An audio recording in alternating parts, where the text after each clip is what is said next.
Hello. I have two sentences for you. Trabajo por John y trabajo para John. Which one do you think is correct? Of course, both of them are correct. Both of them are translated I work for John, but one means that John is my boss, and the other one implies that John is maybe sick and we're just covering his shift. Same translation, completely different meanings. Now, that's what I call a high-quality bullshit. In this video, we're gonna deal with por and para in Spanish once and for all. This is gonna be a long video, so get excited and some popcorn. I will not give you acronyms this time, because they're boring and there's a fuck ton of them. Instead, we will be going over the core meanings that por and para represent. I will try to keep things simple, but there's still gonna be a lot of information, for which you can download the free PDF that includes everything we will be discussing today. I also have prepared a quiz which will help you practice por and para on your own. Lastly, don't forget to use the video chapters to easily navigate through different sections of the video. All the links will be in the description. Now let's get to it. Chapter 1. Reason and Purpose. You can use por to describe a reason why we do something, and you can use para to describe a purpose or end goal towards which you are doing a certain action. I've already confused you, I know. If we don't think about it too much, both reason and purpose may sound like they are referring to the same thing, a certain motivation to do something. But it's important to know the difference in order to be able to use por and para correctly. So let's try again. A reason is describing why something happens. A purpose is describing what we want to achieve. In the context of this chapter, por responds to the question why, meanwhile para is the answer to what for. Good for now? I want you to imagine a donkey. This donkey has only two ways to move. It can either be pushed to do something, or we can put a carrot over its head so it will have a goal to move toward without having to be pushed. So think of por as the push from behind, the reason why something happens, and para as the pull from ahead, the goal that attracts you, like a carrot dangling in front. For example, estudio por mis padres. Here, my parents are the push, they are the reason why we study. On the other hand, we have this. Estudio para ser médico. Here, becoming a doctor is the carrot, the purpose that is pulling me forward. Let's look at more examples to make sure we understand what's going on. Me castigaron por llegar tarde. Salí temprano para evitar el tráfico. In the first sentence, arriving late is the reason why we get punished. That's the push. In the second sentence, avoiding the traffic is our carrot. And in order to achieve that goal, we need to leave early. Let's do the last set of examples to make it crystal clear. Ellos se casaron por amor, and ellos se casaron para empezar una familia. Take a second and think about it. In the first sentence, the love is the reason why they got married. It's the push that got them into getting married. Now, in the second sentence, they got married with a specific goal in mind, to start a family. Starting a family is the carrot that makes them getting closer to it by getting married. You've probably noticed that the translation can change quite a bit. Even though I don't want you to worry too much about it in this video, I will still leave them here at the end of each chapter for you to review. So when we talk about the reason versus purpose, por can be translated as for and because of, while para can be translated as to and in order to. You think you got it? Here's a sentence for you. Estudié toda la noche el examen. Which one is it? Por or para? What is an exam here? It's the carrot that pulls us forward, which is why we have to use para here. It's all good, you're doing great. I mean, I don't really know, I'm making a video right now. Chapter 2. Destination and Movement. Both por and para can be used to talk about going somewhere, but para is used to only point to the final destination, while por has more use cases, all of which have to do with movement through space without referring to the final destination, such as route, motion, and approximate location. Do not be worried, it's much easier than it looks like. To make it simple, think of it like your GPS. When you type New York into your GPS, that's para, the destination. But when your GPS says head through Boston or take the coastal route, that's por, the route that you are traveling. For example, este tren va para Sevilla. This train goes to Sevilla. We're not talking about any details of the movement, we simply state our end destination. At the same time, we can use por with the same sentence. Este tren va por Sevilla. When we use por here, we are only saying that this train is gonna pass through or around Sevilla. The final destination is not specified, but we can specify it if you feel adventurous. Este tren va para Sevilla por Madrid. In this case, we clearly show both the route and the final destination. Let's look at another pair. Camino para el parque and camino por el parque. When we say para el parque, the park is our end destination. However, in the case of por el parque, even if we have a final destination, it doesn't matter. This is not the focus of this sentence. We're focusing on where we are right now without stating exactly where we are going. And right now we're just walking through the park. This is the motion without a final destination. The last set of examples. Tu hermano se fue para la oficina. The brother's end destination is to go to the office.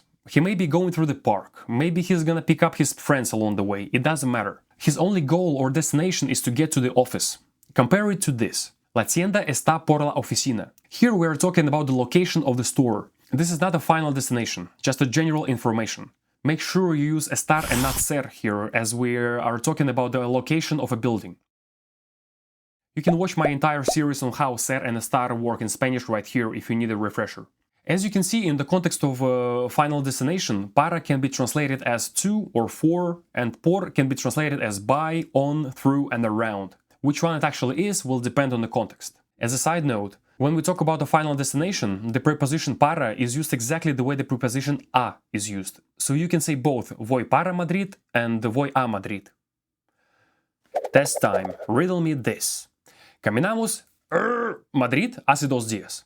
Which one is it? Por or para? Here we're not talking about a final destination, so it cannot be para. Here it's more about the route we took, so we have to use por. Let's continue. Chapter 3. Deadlines and duration. This chapter is similar to Chapter 2, Destination and Route, except we are focusing on everything related to time. Imagine running a race. Para represents the finish line ribbon that you break through, the moment that you complete your goal. While por is your ticking stopwatch. It measures how long you've been running. You can use para to talk about deadlines. This can be days of the week, months, or time on the clock. For example, la tarea es para mañana. A deadline is a time limit, something that marks the end by which something needs to be happen. So when we say the homework is due by tomorrow, we're not focusing on the amount of time it takes us to get it done. We simply state that it needs to be done by a certain point in the future. Necesito el informe para el viernes. The Friday is the deadline by which the reports need to be delivered. Tenemos que terminar para junio. June marks the end of whatever needs to be done. Now let's compare it with por, which is used to focus on the duration of time, frequency, and parts of the day. Here we are talking about how long something takes, how often we do it and when we do it, without focusing on the deadlines. For example, viví en México por 2 años. Here we are stating the duration of time, or for how long we stayed in Mexico. Tengo clases 2 veces por semana. In this example, we state the frequency by which we do something. Side note here.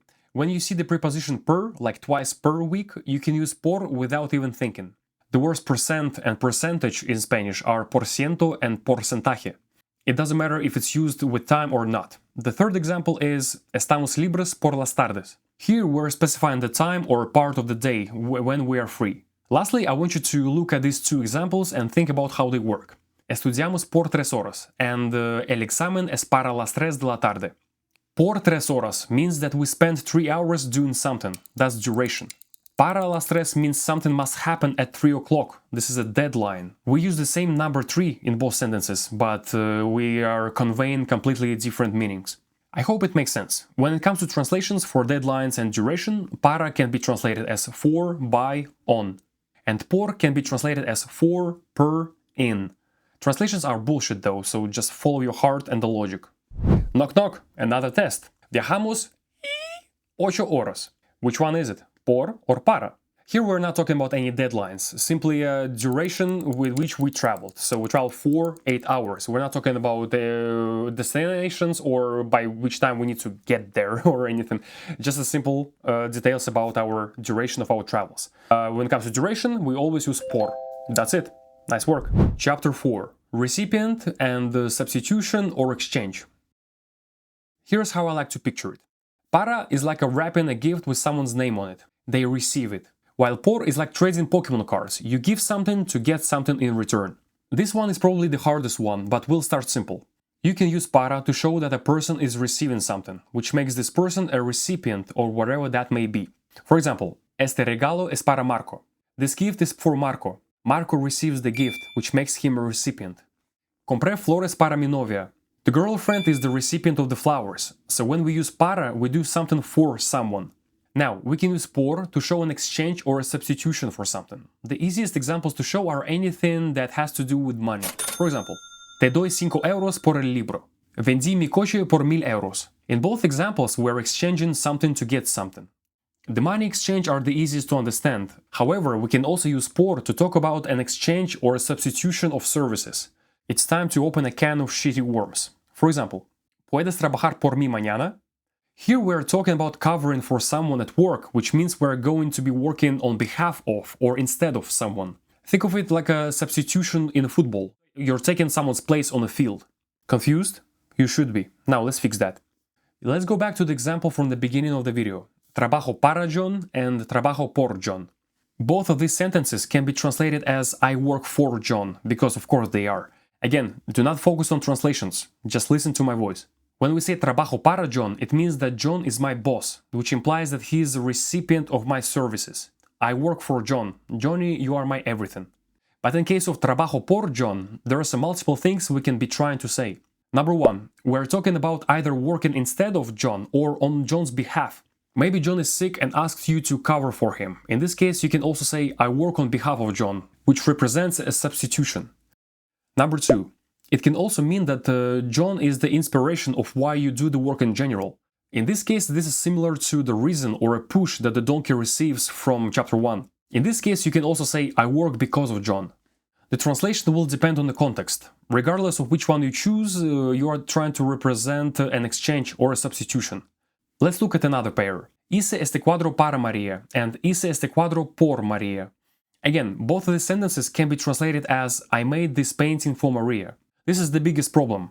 But as soon as you start thinking what por and para represent, everything becomes much easier to understand. In the first sentence, Maria is the recipient of the painting. Maria will have the painting in her hands. Easy stuff. In the second sentence, though, we can say two things. Number one, Maria may be unable to make a painting, so I made it on her behalf, or instead of her, which shows a substitution.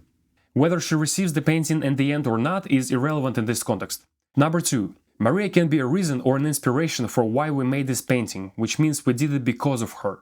Again, this overlaps with the push that Donkey receives from chapter 1, which is a reminder that everything is connected. It's just a bit messed up. As you can see, the context is king, as always. This will take time to digest properly. Any questions? Let me know. In the context of recipient and exchange, para can be translated as for, and por can be translated as for, in place of, instead of, on behalf of, and because of. The last test for now. Te cambio mi sandwich tu jugo. Which one is it? Por or para? Here we are talking about exchanging one thing for another. We're not just giving a sandwich to someone and that's it. Since we don't have a recipient here, we have to use por again. Now let's take a break for a sec. I bet you're still thinking about that donkey, eh? Good. He's proud of you, and so am I. Which means that I am the donkey. What? I know it's a lot. I don't expect you to just get it by only watching this video. That's why I want to remind you that there is a free PDF quiz, video chapters available for you to go through everything at your own pace. You can ask me a question, talk to your dog, just you'll be fine. Having said that, we're done with the hardest part, and now we're gonna focus on some extra use cases where there will be absolutely no confusion between por and para. There will be only por and only para. Let's continue. Chapter 5. Extra uses of para. Number 1. You can use para to compare something or someone to a standard. Para un niño de 5 años lee muy bien, and para ser extranjero habla muy bien español. In the first case, we compare this 5-year-old child to all 5-year-old children in general. In the second sentence, we say that this foreigner speaks Spanish very well compared to other gringos. Para is translated as for in this case. Number 2. You can also use para to express an opinion. For example, para mí el español es más romántico que el italiano, and para la profesora, los estudiantes son el futuro. In both cases, we're showing our opinions, similarly to how we can say en mi opinión. For opinions, para can be translated as for and according to. Chapter 6. Extra uses of por.